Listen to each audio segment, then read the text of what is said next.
Welcome, everybody, to the NFL show on the Grueling Truth Sports Network. The NFL show is brought to you by Replenishing Care and Technologies. Make sure you check them out at rcandt.com. I am your co-host for the NFL show, Mike Goodpaster. Right now, I'd like to welcome in our NFL beat writer, Sam Teets. How you doing, Sam? I'm doing great, Mike. How about you? All right. And today we are going to talk about guys who should be in the NFL Hall of Fame who aren't. And I think when you go through this list, there's a lot of guys you could make a really good case for, Sam. Oh, yeah. I'm cutting mine down to 10, but I have more I could list too. Like, there are plenty of guys out there. I think we have maybe 15 to 20 guys you could put on that tier who deserve potential Hall of Fame nominations. All right. So I'll go ahead. I'll start this off. And we're not going 10 to 1. We're just giving you 10 guys we think should be in the Hall of Fame. And I'm going to start off with an Atlanta Falcon, Tommy Navas, who was a linebacker. He was Atlanta's first draft pick in the history of the franchise. He played on just 2 winning seasons during his 11-year career with the Falcons. And despite his team's lack of success, Navas earned the recognition of his peers, earning 5 Pro Bowl selections and 1 All-Pro nod during his first 7 seasons. He was the NFL's Rookie of the Year in 1966. He recorded a whopping 294 tackles that season. I don't know who came up with those stats. They're probably team stats. They're probably inflated.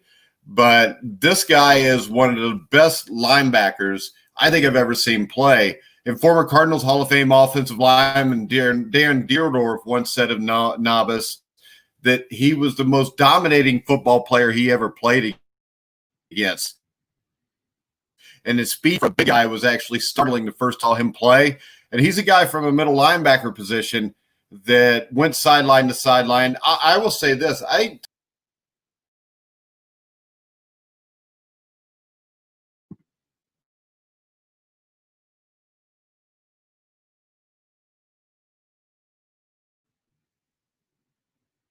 Hold on there, Mike. The stream just cut out for a second. Are you still there? Nope, Mike had cake. What we're talking about, as you already said, we're talking about some great players who are deserving of Hall of Fame recognitions that we haven't gotten yet. He was mentioning Tommy Navas, and he's coming back in right now. I can see him connecting. But he got cut out there for a little bit at the end. Hey, you're back. Yeah. So what did you talk about when I was gone? No, I was just talking about a little bit of Tommy Navas, about how I agree with you. I think he's underrated. I think he's been kind of forgotten in that era of the 1960s. People look at the best linebackers at that time. He's just not really mentioned, but I think he's deserving of having his name thrown around in that kind of conversation. All right, who do you want to throw up? The first one I want to throw up is Joe Klecko. I think he was a dominant player for the New York Jets. Missed out on winning a Super Bowl with them, but at the same point, I mean, this is a guy who unofficially, sacks were of course unofficial for a while, but he claims that in 1981 he had 20 and a half sacks. In his first 5 seasons, the Jets credit him with having 50 and a half sacks. So this is a guy who only officially gets credit for 24, but it really misses out on the 5 best years of his career. If you think about adding those 24 onto the unofficial numbers, yeah, he's about 75 or 74 and a half sacks in his career. And I mean, that's just phenomenal. 4 Pro Bowls, 2-time first-team All-Pro. I think he's a guy who deserves credit. Yeah, and as you see, Greg Gorecki says Tommy Navas and Randy Gradishar for him. Gradishar is a guy I think there's consideration also. Joe Klecko to me is the number 1 guy that should be in the Hall of Fame. He actually at nose tackle, defensive end. I think he made the Pro Bowl at all 3 positions, which is unheard of. He's the only person to ever do it. And I think the New York Sack Exchange, a lot of what was taken away from him was because you had guys like Mark Gastineau, who's doing the dance, getting all the credit. But Joe Klecko was as good as it got there. And I think he's a guy that definitely deserves to be in the Hall of Fame. If I have to go another one, if I go Cincinnati Bengals, I believe Kenny Anderson. How can you have Dan Fouts in the Hall of Fame and not Kenny Anderson, Sam? Yeah, it doesn't make a lot of sense. You can't really, I think, separate him from the greatest quarterbacks of all time, especially because this is a guy who led the NFL in passing yards twice. He's got an MVP, 4 Pro Bowls. I mean, there are guys who are going to get into the Hall of Fame or quarterbacks who are in the Hall of Fame with lesser resumes than his. So I think he definitely deserves a spot.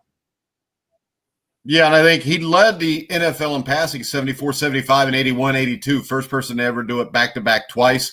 He's also the first quarterback to really make it where you're completing over 60, 65% of your passes every year. And when you compare him to Dan Fouts, all I'll say is go back and watch the 1981 AFC Championship game. 59 below, Kenny Anderson threw the ball like he was hanging out on the beach. Dan Fouts threw the ball like he was throwing it into a freaking tornado. He couldn't do anything with that. And I'll tell you, there's two other Bengals here I want to bring up. I think one, hands down, Ken Riley, who I think is still third all-time in interceptions. And the other Bengal I would bring up is Lamar Parrish. They both played in what I think is one of the great defensive backfields of all time with Tommy Casanova at safety. But they're two guys that I think between the two of them combined for like 100 interceptions. Riley played a 13-year career, and I think that he might have even led the NFL in interceptions his final year in 1982 or 83. And I think he's a guy that he didn't even get elected to a Pro Bowl, Sam. Yeah, which is really stunning when you look at the numbers he put up. This guy had 65 career interceptions. And the final 2 years of his career, he had a total of 13 interceptions. Just in those last 2 years, he had 9 interceptions in 1976. He had 5 interceptions 4 or 5 times throughout his career. I don't know how a guy like Ken Riley doesn't even make a Pro Bowl. I mean, it's still astonishing looking back. And even look at the numbers that other cornerbacks in the league put up, our defensive backs put up. It doesn't make sense to me how Ken Riley gets overlooked so much. Not even now, but also back during his own time. I really don't understand that. Was there a reason for that? The only thing I could see would be the fact that he played.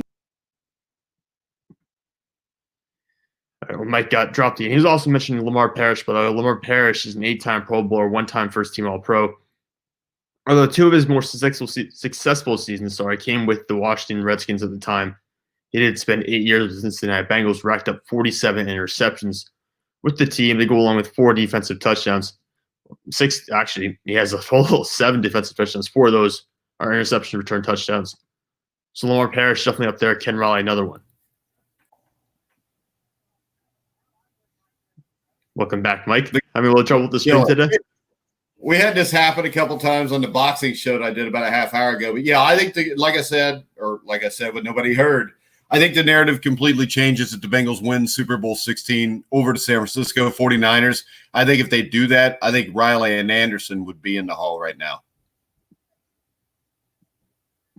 Oh, yeah, I think so. I think you win that Super Bowl because we know Super Bowls have a tendency to just raise the profile of everyone involved. If you win that, I think you end up having multiple guys from that team get into the Hall of Fame who just didn't. But I still will bring this up. Dan Fouts never even got to a Super Bowl. And he's in. And, I mean, maybe it's one of those where he did do Monday Night Football, and that seems to help because Dan Dierdorf wasn't getting sniffs for the Hall of Fame until he started being on TV. And it's not a shot at Dierdorf because I've talked to guys like Gary Jeter, who was a great player who passed away a few years ago. And when I asked him about Dan Dierdorf, he said no. He said, that dude's a Hall of Famer. He said he should have been in immediately. But I think Dan Fouts is helped by that. He's helped by the Air Coryell persona. But I'll tell you this, I think Don Coryell, with the innovative offense he brought with, San Diego's Air Coryell offense and what he did in St. Louis before that, Don Coryell belongs in the Hall of Fame before Dan Fouts does. Yeah, I'm surprised he's still not in there. As a coach, he's more of an innovator.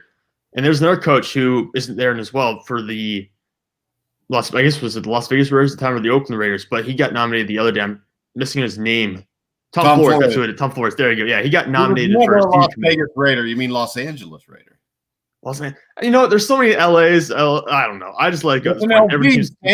But this is the thing. Tom Flores, and the thing everybody talks about, he was just, a puppet for Al Davis. But was it John Madden then? And John Madden only won 1 Super Bowl.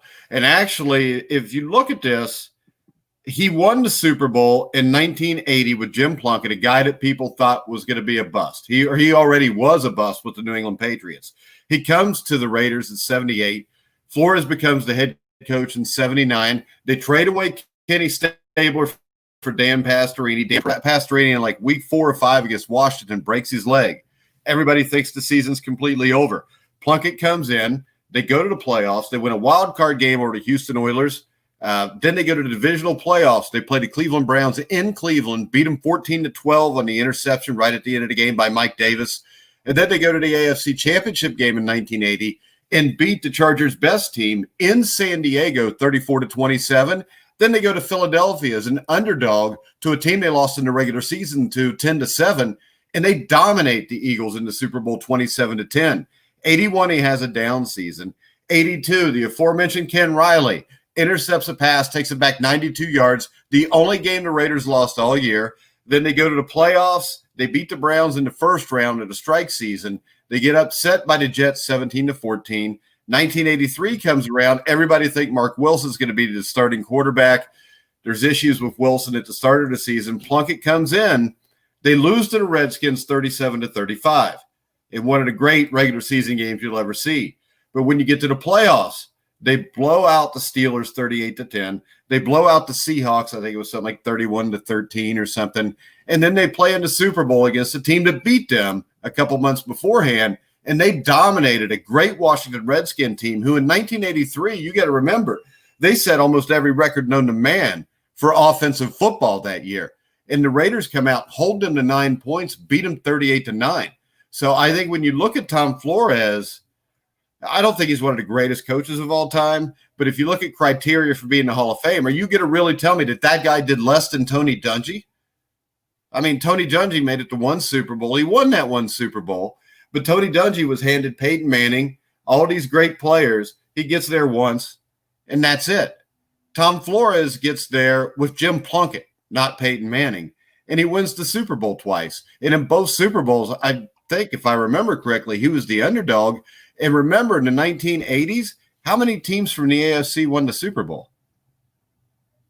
Yeah, I think Tom Flores is in. I think you're right. Tom Flores is the kind of guy who elevated his team. I know people, like you said, people think he's just another guy, but I think he did elevate the team.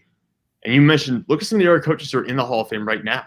I think you can make an argument that, like you said, Dungy or Bill Cowher, if those guys are in. Tom Flores, who's got 2 Super Bowls, should be in.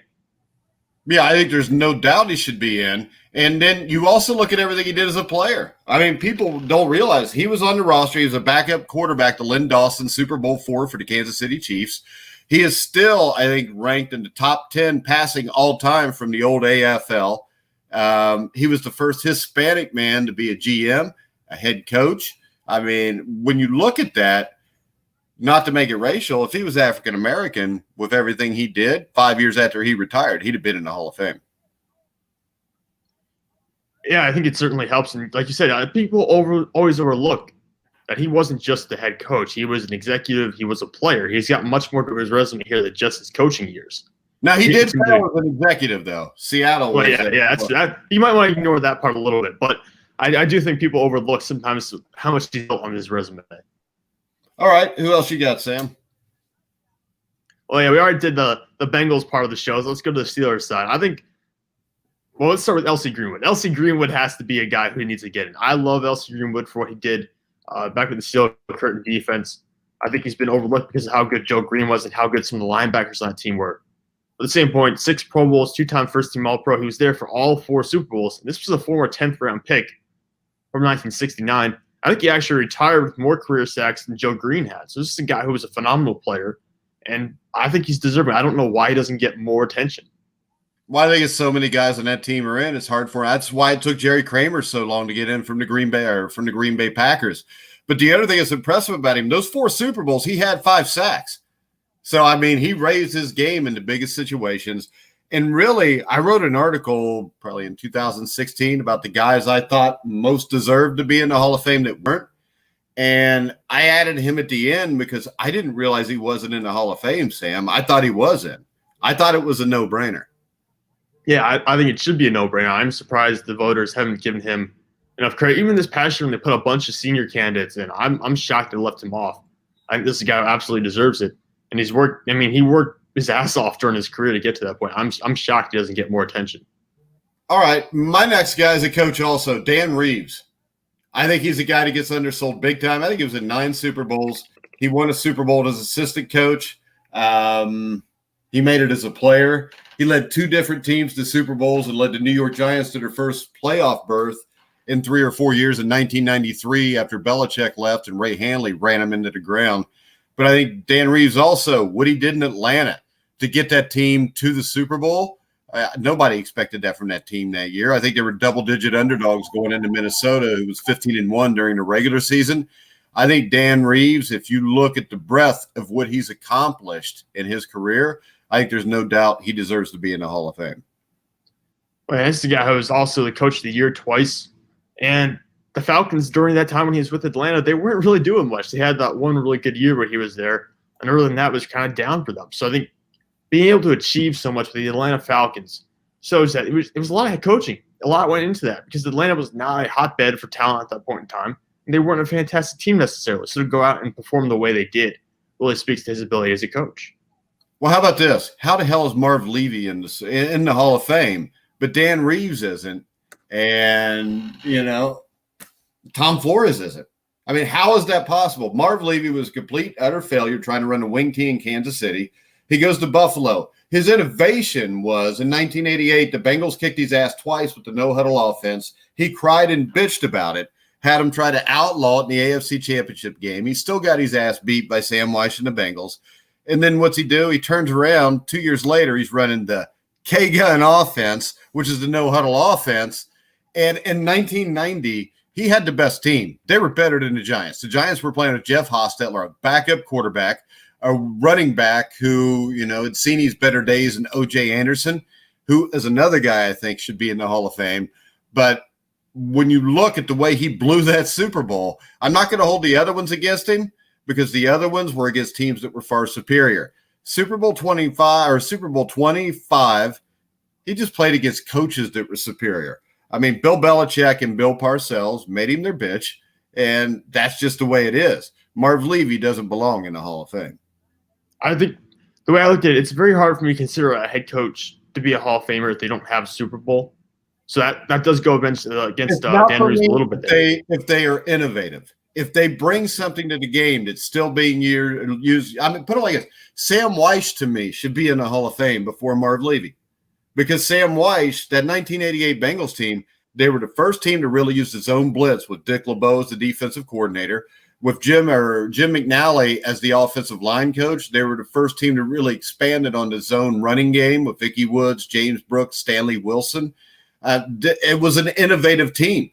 And, I mean, no matter what you say about Bill Walsh, the most innovative from 1988 was the Cincinnati Bengals, because the zone blitz, the zone blocking scheme, all that stuff is still used today, even on a more advanced level, because of what Sam Weish did with the Bengals.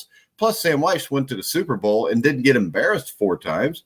He only went once and lost a close game to a better team. And Marv Levy just lost badly 3 of his 4 times, and the one time that wasn't bad, he should have been winning that game easily, because people forget that 90s Bills defense was significantly better than the other Bills defenses that went to the Super Bowl. You still had Shane Conlon, who was right at the end of where he was good. He kind of dropped off after that. And that Bills team, you had one of the great offenses of all time. You had a great defense, Cornelius Bennett, Darryl Talley. I mean, that defense was loaded. And he goes and he plays the Giants. And the Giants, without a Roger Craig fumble, and Roger Craig's a guy we can talk about on this list. The thing that keeps Roger Craig out is 1990 NFC Championship game. He fumbled the ball. If he doesn't fumble the ball, the 49ers are in Super Bowl 25. I mean, that's simple. I mean, the Giants kicked 5 field goals to win that game. They win it 15-12 because basically Roger Craig fumbled the ball with 2.5 minutes left. The Giants get a Matt Barr field goal to win and go to the Super Bowl. So that was a 13-12 49er lead. If they just hold on to the ball, Roger Craig's in the Hall of Fame. They're probably winning Super Bowl 25, and it changes a lot of things for a lot of people. Yeah, I do agree. If Roger Craig holds on to that and they get one more Super Bowl title out of it, which I think they would have if they had played the Bills, just like for all the reasons you said, the Bills lost to the New York Giants that year with a backup quarterback. There's no reason they would have beat a San Francisco 49ers team. So I think Roger Craig, if not for that, unfortunately, almost career-defining moment for him, I think he would be in the Hall of Fame if you remove that from his record. Yeah, even if he holds on to the ball and they lose the game later, I think he's still in the Hall of Fame. I think that fumble is really hard to overlook because it's in midfield. The Giants have little to no offense. And the thing is this, the 49ers would have went into Super Bowl 25 with their backup quarterback playing also, because Leonard Marshall had knocked Joe Montana out of the game. And really, Montana didn't play till late in 91, I think, after that. So he would have been knocked out, but Steve Young was still better than Jeff Hostetler. Yeah, well, by miles. So I think it would have been a win for the 49ers. And again, Roger Craig, This is a guy who was one of the first guys to go out there and have 1,000 rushing yards, 1,000 receiving yards in a single season. We only really had 3 1,000-yard rushing years, one really good year. I think he's a good player, not a fantastic player if you compare him to other running backs all the time. The biggest stat to look at for him is, did he play on a team that didn't make the playoffs? I don't know. Maybe not. Let me look. I think 1 year with the Raiders in 91 might have been it. The 91, the Raiders made the playoffs as a wild card, I think. Oh, you're right. I think he just didn't record a stat in the playoffs. That's what I was looking at. Yeah, but every team he played on made it to the playoffs. Yeah, I guess that says a lot about a guy, right? And he played what, like 10 to 13 years, something like that? 10 to 12 years? 11 years. 11 years, 11 playoffs. He won a few Super Bowls. I mean, I think Roger Craig should be a Hall of Famer. I'm just saying the only reason he's not a Hall of Famer is that fumble. Yeah, it's hard to get over that because you do have players who have career-defining moments, and when they're really good ones, I mean, it's life-changing when you have a career-defining moment that you capture. How about this, though? I think this. Jackie Smith in Super Bowl 13 with that drop, that put him in the Hall of Fame. Because okay. I don't think people follow me. He was a St. Louis Cardinal. Other than the couple years with Eric Coryell, they never did anything. They were a terrible team. Nobody really knew who he was because they sucked. I mean, the Cardinals were pretty good right around 1970, but that was about it. He goes to Dallas. He drops the ball, and all of a sudden kind of becomes a celebrity by what he did wrong, and then everybody talks about his shame because he was such a great player. So with Jackie Smith, I don't know. I think he would eventually got in the Hall of Fame because his numbers for a tight end at that time were outstanding. But I think drawing this attention, everybody felt sorry for him. So then the narrative with him goes to, well, it's such a shame because he had this Hall of Fame career, and then people knew about it. And, Greg Gurecki says, what about Jerry Smith? I think Jerry Smith's a guy we talked about when we talked about our top 10 tight ends of all time, and he made both of our lists. Yeah, that's another one. I think tight end position has been somewhat overlooked all the time. It's just developed a little bit differently than some of the other positions that we've talked about. So, hey, quick, one other thing about L.C. Greenwood. I think that if you make the NFL all-decade team for a decade, I think you ought to be automatically in the Hall of Fame. L.C. Greenwood made the all-decade team, and up until 2 years ago when Robert Brazile got in, Robert Brazile and L.C. Greenwood were the only two guys on the 1970 all-decade team not in the Hall of Fame. And I think it's hard to say that a guy is the best player at his position for an entire decade, but he's not in the Hall of Fame. Yeah, even if it's the top 3 or 4 guys at your position for a decade, I mean, it's 10 years of dominance. I don't know how you cannot reward that, how you can overlook that. But there's another Steeler I do want to talk about. There's like 2 more Steelers I want to mention briefly, and they're more recent. What do you think about Hines Ward? What about him? He's a Steeler. I think Hines, honestly, I know Hines Ward doesn't have the numbers to compete with guys like an Andre Johnson or like a Reggie Wayne or someone like that. But I think Hines Ward played the game very differently. I think Pittsburgh was in a very different style offense. The Texans and Colts were all about throwing the ball. Pittsburgh was all about running the ball up until about 2014, 2015 when they let Ben start cutting it loose. I think Hines Ward should be in a Hall of Fame. I think he belongs in the Hall of Fame because I think he's a complete football player. There's no stats for blocking in there, which makes it rough. Who's your third Steeler? My third one was Alan Faneca, and he's going to get it eventually, I think. It's just he's waiting right now. Yeah. It's stupid you talk about him, Sam. He's getting it someday. I think Levon Kirkland's a guy that's big-time underrated. Yeah, I know. I don't know. There's a lot of guys from that team, from that Pittsburgh team that didn't win a Super Bowl that had those linebackers. Greg Lloyd was going to be so good. But he got the injury towards the end. Green in, didn't he? Isn't Kevin Green in the Hall of Fame now? Kevin Green's in the Hall of Fame, yeah, but it took him a while. He should not be over Levon Kirkland and Greg Lloyd. He's not as good at football, but he was one-dimensional. He rushed the passer, that was it. They bring him out if it's 3rd and 1. It's a shame. Greg Lloyd had about 5 years of utter dominance. And if I recall right, he got hurt very early in the year and just never fully came back, never fully bounced back. If he kept going, I think you would have seen about 7 or 8 years of Pro Bowls or All-Pro caliber play from Greg Lloyd. I think he would have been a Hall of Famer. Well, I think Levon Kirkland was even better than him. Because Levon Kirkland did everything. He was a 300-pound linebacker that could go sideline to sideline and made the plays. And if you look what Lloyd and him did in Super Bowl 30 against the Dallas Cowboys. I mean, I think Emmitt Smith was like 22 carries for like 56 yards. I mean, they shut that offense down. And really, without a bad route and without a bad pass from Neil O'Donnell, the Steelers might have won that game. Yeah, without Neil O'Donnell completely lofting the ball over the head of the receiver. But dude, wait a second, because I've interviewed two guys that were wide receivers on that team that both swear that one of them was probably Neil O'Donnell's fault, but the other one was not. Oh, it's just a bad route. He ran just a bad route.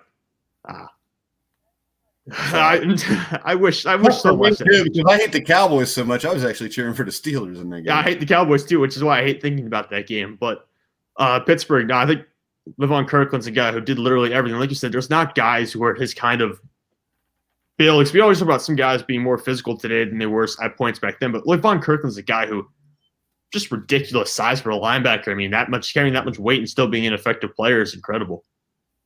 All right. What about Drew Pearson?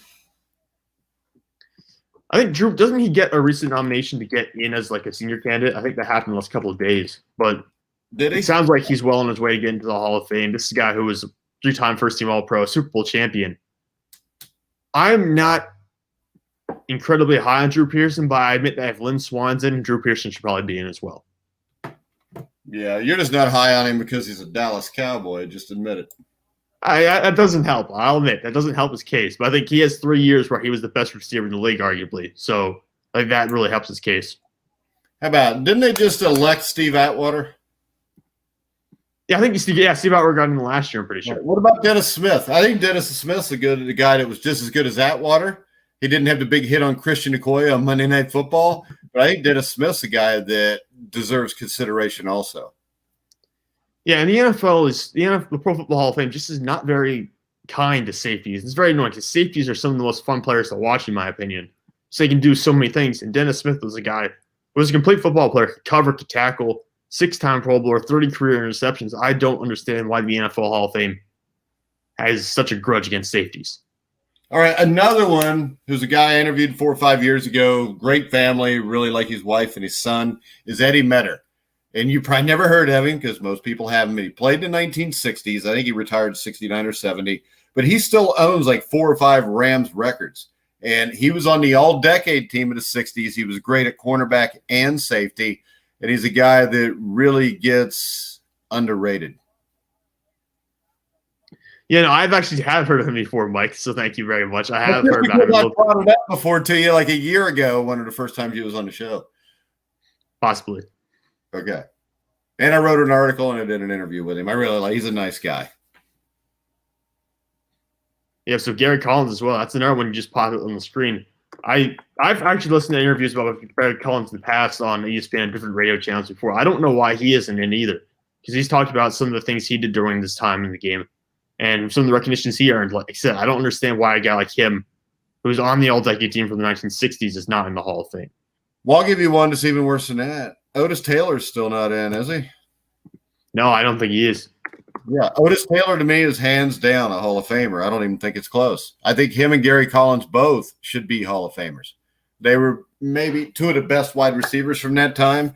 I think Otis Taylor and Gary Collins were better than Paul Warfield. And I think Paul Warfield was a great player. Yeah, no, I think it's fair to look at what Otis Taylor did.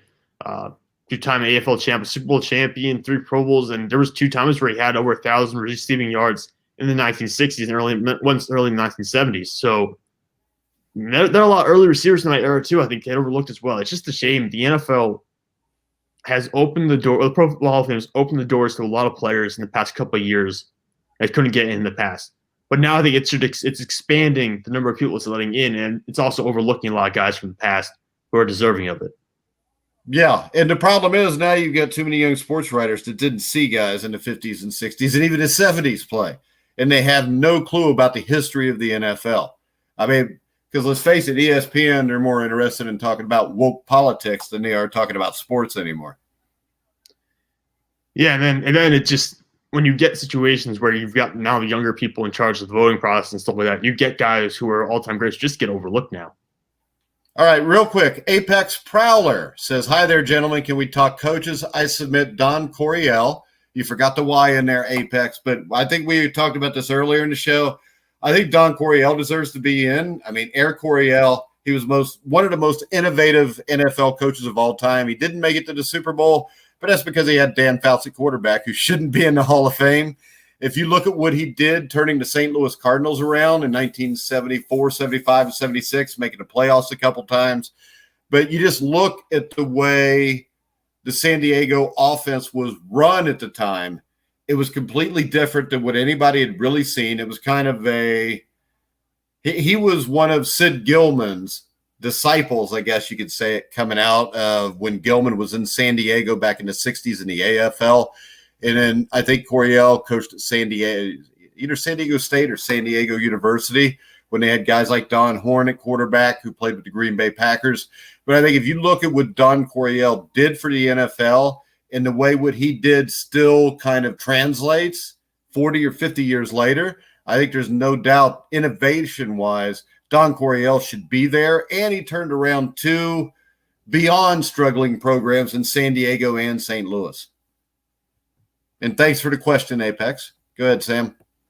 No, I agree with you on everything we said there. He was absolutely going to be – well, he deserves it. He should have been in a while ago. I don't know why it's taking so long. And he's not even like the next head coach in line. So I don't know how we get to a point where it's a situation where he might not make the Hall of Fame for a couple of years. I think it's long overdue for him to get in. But I've got two more guys I want to talk to you about. What about Tony Boselli? I think he should be. To me, is one of the best offensive tackles I've ever seen. The thing that kills Boselli is, what was his career, like 8 years, 9 years? Not even that. I think it was more like 6 or 7. I thought it was like 7 or 8, but only 5 or 6 healthy. But if you watch Boselli, he was dominant in Jacksonville, and I think he was one of the first guys drafted there in like 95, 96, wasn't he? Yeah, second overall in 1995. Yeah, and that team 2 years later or a year later is in the AFC Championship game. I think Boselli deserves to be in big time. Yeah, I agree with you. There was a period of time for 4 years in a row where he was the best tackle in football, and he had 5 Pro Bowls. I think he's a guy who deserves to get in. And the last guy I want to talk to you about was Chuck Howley, a former linebacker for the Dallas Cowboys. I'm not a big Dallas Cowboys fan, but I've heard him mentioned as kind of like one of the original Dallas Cowboys, one of the original defensive greats for that team. I wonder what your thoughts are on them. But he's a 5-time All-Pro. He was a Super Bowl MVP in losing it. I can't even believe you're bringing up the name. I didn't know he wasn't in. Yeah? I mean, Chuck Howley is a Hall of Famer. I'll tell you another one that blows my mind that I just looked here just for the heck of it. Sam Mills is not in the Hall of Fame. How is that possible? Sam Mills had an impact everywhere he went. If you look at Sam Mills, he was considered undersized. He goes to the Philadelphia/Baltimore Stars of the USFL. They play in 3 straight championship games, win 2 of them. He leaves there. He goes to the Saints in 1986. By 1987, the Saints are making their first ever playoff run. They make the playoffs again a couple more times. And then he leaves there and has an even bigger impact in Carolina. And within 2 years, he's the leader of a defense that's playing at Lambeau Field to go to the Super Bowl. I mean, Sam Mills is one of the most dominant, undersized linebackers to ever play the game, and it's absolutely sickening that he's not in the Hall of Fame. Yeah, to put what you just said in perspective, I'm putting together an article where it'll be like the best player not in the Hall of Fame from each team, and Sam Mills appears twice. He's there for the Saints, and he's there for the Panthers. And he's the only player who appears for 2 different teams. That's how much of an impact he had. And that's how transcendent it was. Because he had Pro Bowls. He made 5 Pro Bowls during his career. But they weren't back-to-back years. He made it 87, 88, and then 91, 92, and then 1996. So he spread his career out, and he was dominant, of course, the entirety of his career. All right. How about Randy Gradishar? I mean, Gradishar is a guy that's credited with over basically averaging 200 tackles a season for his 10 years. I think those numbers are inflated because those were team numbers that were given. But he was still a great player with, the Tom Jacksons, Lyle Alzado on the 1977 Orange Crush Broncos. That was one of the more dominant defenses you'll find too. And when you look at that team, people just have a tendency to remember that they lost the Super Bowl 27-10 and got dominated by what might be the greatest Dallas Cowboy team ever, offensively, defensively combined. That defense, the doomsday defense, was outstanding. Had Roger Staubach, Tony Dorsett. But people forget you had to be a great team to get there, because They beat the Pittsburgh Steelers in the divisional playoff in Denver 21-17. Then they come out and beat the Oakland Raiders 20-17. Of course, Rob Lytle fumbled the ball, so they probably didn't deserve to win, but they did win. So they beat the Raiders, they beat the Steelers, and then they have to play the Cowboys. I mean, I don't know that any team has ever had to face two opponents just to get to the Super Bowl that good. And then when you get to the Super Bowl, you've got an all-time great Dallas Cowboy team standing there. But Randy Gradishar was one of those guys that had a huge motor. He was all over the place. He made a ton of tackles, and I think he's a guy that should be in the Hall of Fame. There's a lot of Denver Broncos that should be in the Hall of Fame that aren't, too. Yeah. I mean, it doesn't hurt that you have a Defensive Player of the Year award to your name. In 1978, Gradishar won. So when you look at that kind of resume, 7 Pro Bowls, Defensive Player of the Year, 2-time first-team All-Pro, and you're a member of a legendary defense, I think it's hard to overlook someone like that. I think Gradishar is deserving of a Hall of Fame spot. All right, another guy that comes up to me, and he was with that Dome Patrol defense, those linebackers, and that would be Pat Swilling, who was with Sam Mills, Von Johnson. They had one of the greatest linebacking corps in NFL history. What's your take on Pat Swilling? Yeah, I don't know if I would take him or Sam Mills. I think I would lean towards Mills if you had to give me one of the two. Take him. I said they both should be in. Well, yeah. I mean, we talked about – I just mentioned having a Defensive Player of the Year award helps, but Swilling has one from 1991. So this is a guy who was also a Defensive Player of the Year. He's led the league in sacks in 91 with 17. He has 107.5 career sacks, and that's with skipping a year and being retired in 1997. I think he deserves to get in. I think it would be a little bit closer. If you gave me a choice between him and some of the other linebackers we would have just talked about, I would take some of the other guys. But at the same point, if we're admitting some of the guys we've already talked about, I think Pat Swilling has a very good case. Yeah, and there's nobody I would put in at linebacker over Sam Mills that's not in there. No, Mills is just dominant all over the place. He did everything you could ask him to. All right, how about this wide receiver? What about Cliff Branch?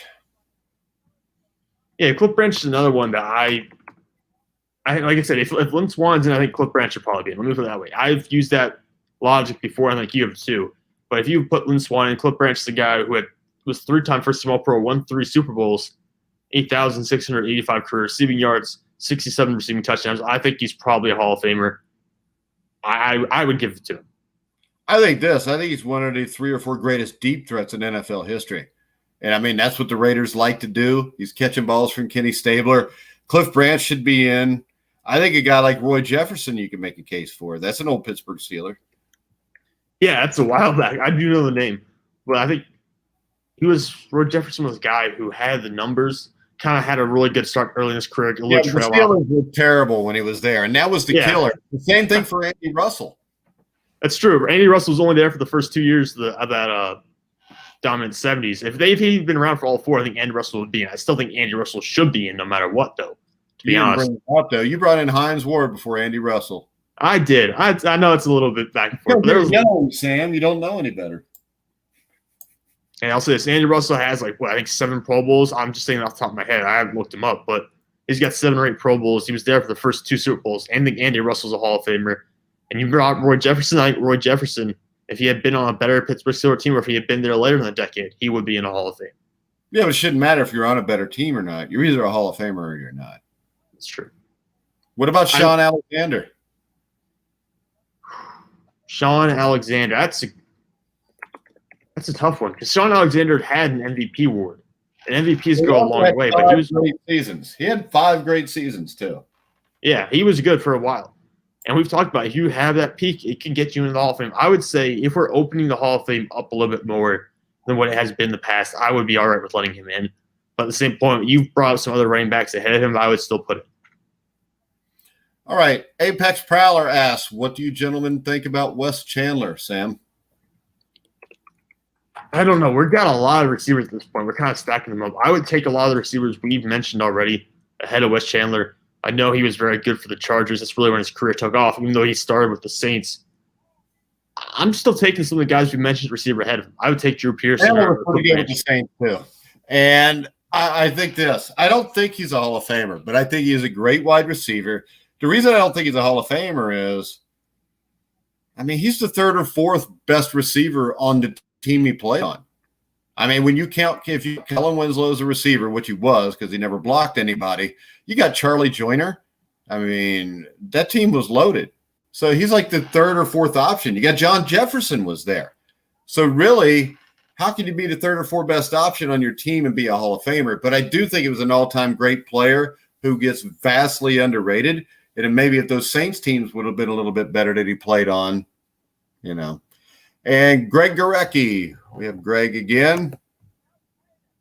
What do we think of Clay Matthews and Jim Marshall? Sam? Let me put it this way. I'm more high on Jim Marshall than I am on Clay Matthews. And most of that's because Marshall's a guy who didn't make any of the all-decade teams, but he was very close to making all-decade teams in both the 60s and 70s. Like I said, he doesn't officially have those nominations, but he was very close. And he's very consistent. This is a guy who didn't miss a game past the first year of his career, I'm pretty sure, throughout the entire end of it. And he played 20 years. So he played every game in 19 straight years, I'm pretty sure. And he's got good perspective. Here's big drawing point is longevity. Yeah. The issue is that, though, is longevity. It's comparing longevity to peak. I don't think they had the peak of some of the other guys who brought up at this point. Well, I think Marshall did. I think Marshall's a Hall of Famer. I don't think Matthews is. I think Matthews is a great player. Really, if you go by what I think is a Hall of Famer, most of the guys we're talking about aren't. Because I really think the Hall of Fame should just be the greatest players that ever played. And if you go by the greatest players that ever played, I don't know that anybody I think Joe Klecko makes that list. But outside of all the guys we've talked about to talk about all-time greats, Joe Klecko is the only guy we've talked today that I really think legitimately is. But I think the way this is set up, I think that Marshall and Matthews have a case just because of the longevity, and they both were very good for a long period of time. Yeah, like I said, they've opened up the doors a little bit in the past 4 or 5 years to letting more guys in who didn't have that access before, which is why I think some of the guys we're talking about now have legit cases of getting in. I do want to bring up LC Greenwood has a legit case. Anybody on an all-decade team, I think, has a legit case. Yeah, because you were one of the best players for a 10-year span if you get that. Yeah. But I did want to talk about the 77 Dallas Cowboys. You brought them up earlier. What about the guys like Harvey Martin or Ed Too Tall Jones? What do you think about those guys? I think Harvey Martin's a Hall of Famer. I don't think Ed Too Tall Jones is, but he was a great player. Harvey Martin was dominant. I mean, the problem you get with like the Cowboys and the Steelers in the 70s, you'll have a guy or two get missed just because they've got so many guys already in there. Like I said, with the Packers and Jerry Kramer, that's why it took so long for Kramer. So when you look at these guys, it's almost at some point where you're leaving somebody out just because, hell, you put the entire starting offense and defense in. Yeah, I think when we look at it, there's been so many, specifically when I was doing this list for like the Raiders, the Cowboys, and the Steelers, and even the Bengals have so many guys who have not made it in. And those 4 teams are really the ones that have the most guys who would qualify for modern Hall of Fame. I think the Broncos have a ton that are missing too. Apex Prowler, Joe Klecko should indeed be in. Yeah, we talked about Klecko at the start of the show. That was Sam's number one guy that he led off with. To me, that's the number one guy that should be there. I still think Mark Gastineau really hurt him by, dancing around and pointing at himself all the time. But Gastineau was a hell of a pass rusher. Klecko could do everything. He's as good a defensive lineman, I think. I think he's one of the 5 greatest defensive linemen, and we're counting nose tackles, and defensive ends that have ever played the game. And if you go versatility-wise, they can play all 3 positions, he may be the greatest. Let me give you another one. Let me throw you another one. What about Sterling Sharp? This is a guy who was very good for like maybe 4 or 5 years in his career with the Packers. I tell you, his brother gets on my nerves so bad that I really wouldn't put Sterling in because Shannon will probably be there to induct him, and I don't want to see him talking. So I'm sorry, Sterling, but no, you can't be in because your brother's a pain in the ass. How about John Lynch? Yeah, I think John Lynch. I'm kind of surprised. Like I said, the Hall of Fame does not love safeties. And it's made quite clear. They could say that, no, it's being fair. Well, it's not really being fair. Guys like John Lynch, I think, should have been in already. And we're going to see a backup safeties here eventually. But I think the NFL Hall of Fame overlooks the safety position quite a bit. I think Lynch is a guy who should be in. I got one for you. You ever hear of Reggie Williams? Yes. You brought it up a couple times. This is my case because everybody brings up Clay Matthews all the time. I think Reggie Williams was better than Clay Matthews. Reggie Williams, was the NFL Man of the Year. He was on 2 teams that went to Super Bowls. Now, can you give me a count on how many times Clay Matthews was in the Super Bowl? I'm guessing 0. 0. That's how many times the Cleveland Browns have been there. Reggie Williams, I mean, was a guy who was a city councilman. I mean, he could do everything. He was a great football player, though. He gets there in 1975, 76, and people forget he replaced Bill Bergey, who got traded the year before. And Bill Bergey was traded to Philadelphia. Bergey was one of the most popular Bengals there were. And a lot of fans were really upset that they'd traded Bill Bergey.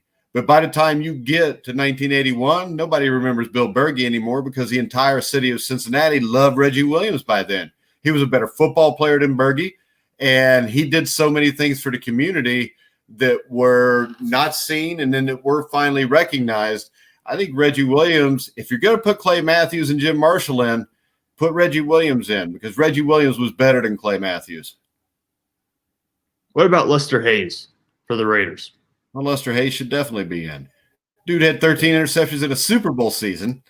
And, I mean, how could Lester Hayes not be in, other than the fact that Al Davis owned the Raiders, Al Davis stuck it to the NFL, pissed everybody off. Lester Hayes is known for all the sticking, but the thing is, you got to be in, you got to be in the right spot to intercept 13 passes. Yeah. And he was amazing that year. His entire career, he was one of the best cornerbacks in football. Now, his problem is he ends up in 1983, maybe the best cornerback combo in NFL history. Him and Mike Haynes. Mike Haynes, I think, was better than Lester Hayes, but Mike Haynes is in the Hall of Fame, correct? Yes.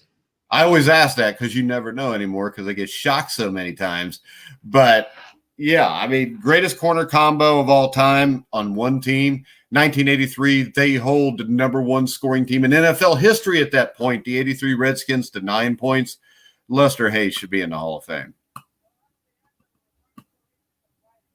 I think this is the longest we've done in like 3 months, Sam. Yeah, I know. I think we were doing hosting hour-long shows back when we started doing this in the very beginning of quarantine and all that stuff. Now this is probably the longest one in a while. Yeah. You got anybody else? Yeah, I'll throw you one more. What about Deron Cherry from the Kansas City Chiefs? Oh, definitely underrated.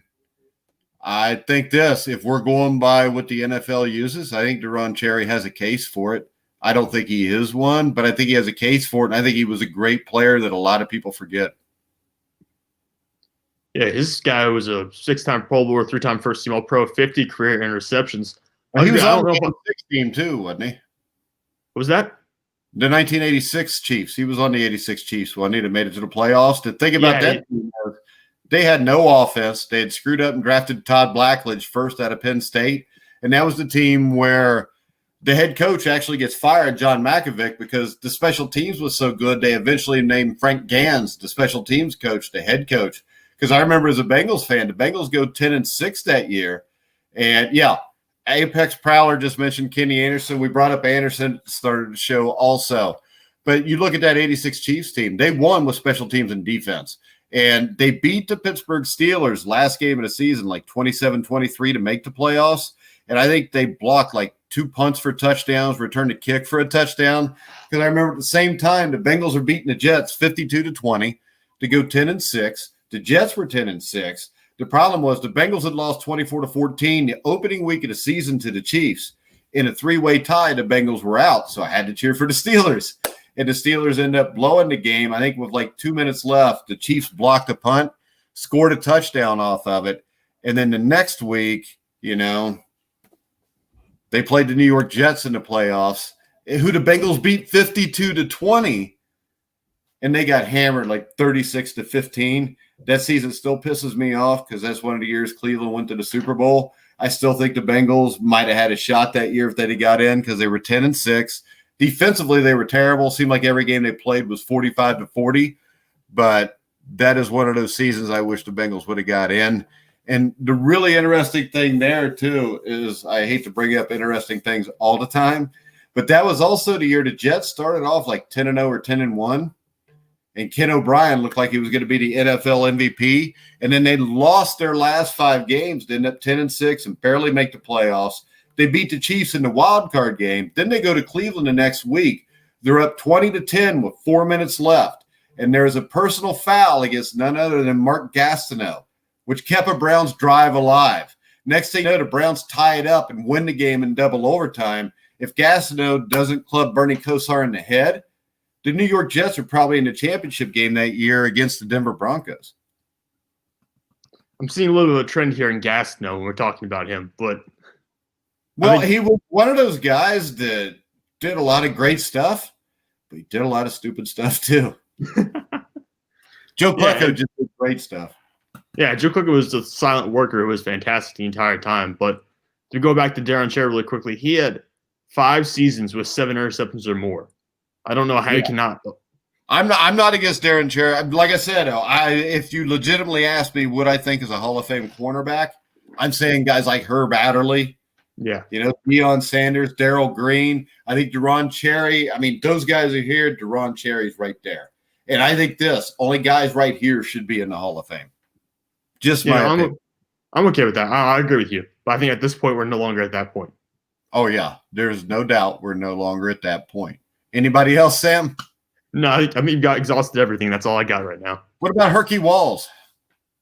I've never heard that name before. I'll admit that. What about Guido Merkins? And say that name again. You broke up for a second. What was that? Guido Merkins.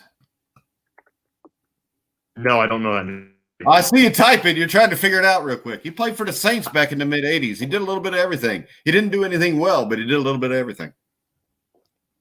I don't know if that's a Hall of Famer then if you do a little bit of everything. I know he's not a Hall of Famer. I just wanted to bring up the name Guido Merkins. It's just like if you ever do a baseball show with me, I'm going to ask you about Biff Pocoroba.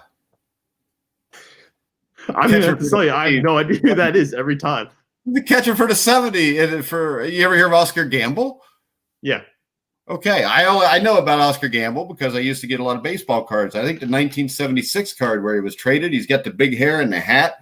I think I bought like 500 packs of baseball cards that year, and I got like 700 of those Oscar Gamble cards in it. That's always it is. They always stack the same card in there. Yeah. All right, Sam, you want to tell everybody where they can find you on Twitter and then let them know what we're talking about tomorrow? Yeah, you can find me on Twitter, Instagram, or Facebook at Sam_Teets33. I'm constantly posting stuff there every day, so feel free to go check that out. And Mike, do you want to talk about players who could be traded during the NFL regular season this coming year? Do you want to talk about that tomorrow? Not really, Sam. Oh. Well, what do you want to talk about then? I don't really care. I figured you'd come up with something I'd be interested in talking about. You want me to text you later and try to figure it out? Sure, we can do that. Just keep an eye out on Twitter tonight. We'll put up what the topic will be tomorrow, but we will be here tomorrow at 1 o'clock Eastern time. Make sure you check out the Inside Boxing Weekly Show with me and award-winning boxing author and managing director or editor of MaxBoxing.com, John Raspani. As we previewed all this week's fights, you can find that on YouTube, Facebook, Twitch, Periscope, wherever these shows are shown. But you can hear all of our podcasts on iHeartRadio, iTunes, TuneIn, Spreaker, Stitcher, Spotify. Hold on.